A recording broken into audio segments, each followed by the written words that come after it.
What's up guys, it's Johnny Candido of Candido Training HQ. Today's video is on the Sumo Stiff Leg Deadlift. Now I'm making this video for two reasons. The first one being that there is not any good video actually out there on the Sumo Stiff Leg Deadlift on all of YouTube that I could find. So that's a pretty rare thing with YouTube Fitness at this point to actually have a real slot to fill. And secondly, because in my Candido Deadlift program, I have this as a fairly highly recommended exercise. In terms of transference, it ranks quite high for the Sumo Deadlift.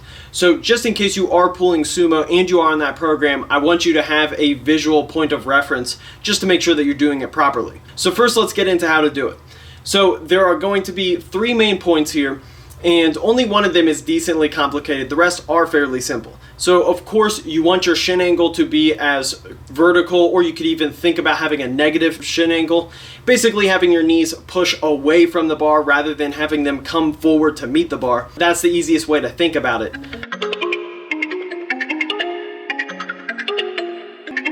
Certainly you do not want a positive shin angle. You are just absolutely doing it wrong if you have that.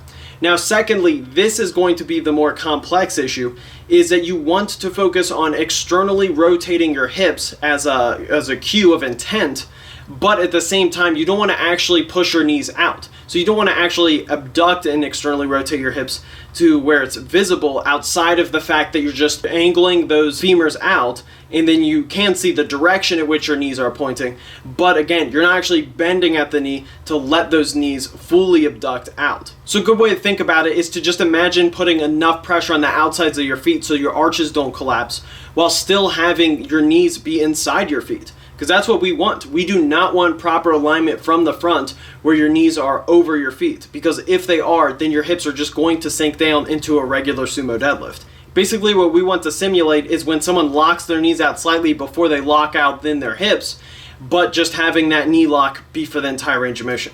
Now of course the knee lock doesn't need to be a hard one, as you do want just enough wiggle room for actual hip extension. So to get to the third point here, it's that you can keep the bar a little bit closer to you than in a normal conventional stiff leg deadlift. And of course it depends on how you do the conventional stiff leg deadlift. There are a million different opinions out there. Some people have their shoulders way far forward in front of the bar, but they keep the bar close still, just pushing with their lats really hard. Other people like myself and even Ed Cohn recommends actually letting the bar actively drift in front to keep those hips really high and to make sure that those shoulders are really far forward. Tiny, tiny bend in the knee. Now you see a difference. A lot of people stick their butt back and pull it here, close to them. I don't do that. I keep my abs super tight. You're pushing that weight all the way out by your toes. Yeah. On the sumo, you should be able to keep the bar very close to you no matter what. Because again, we don't have to adjust with those variables, as the main thing we're looking at is preventing those knees from getting out. Those knees are staying inside of our feet with just enough external rotation that we're not actually having knee ligament issues or anything like that, or having to have our feet pointed forward. So when it comes to which context I recommend this exercise, certainly when you're peaking, that is the biggest use of this, is that it's such a close variation, but it's also easy to load up with fairly lighter weight, so you can do it directly after your regular sumo deadlifts. And basically replace what you do, maybe a conventional deadlift, wide stance snatch grip deadlift, an exercise like that. Replace that with the sumo stiff leg deadlift on your competition phase cycle, so that then that'll just help even more with peaking with increased specificity across the board. Another purpose, and this one's a little bit less, I recommend this a little bit less strongly, but it is also effective for people who have issues with lockout. Because of course you are focusing on keeping that back flat, but then also again you're focusing on keeping those feet flared out while then finishing with your hips still despite that. So it's not just in terms of hamstring strength of being able to pull through and working on muscular weakness, but also its stability.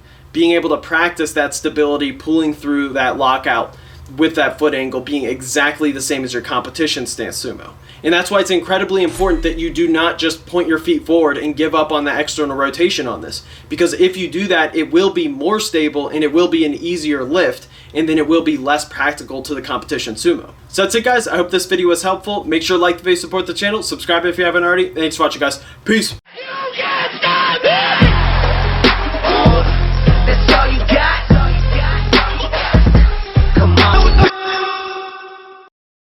Could you imagine not pulling sumo and watching this whole video? Like, what are you even doing?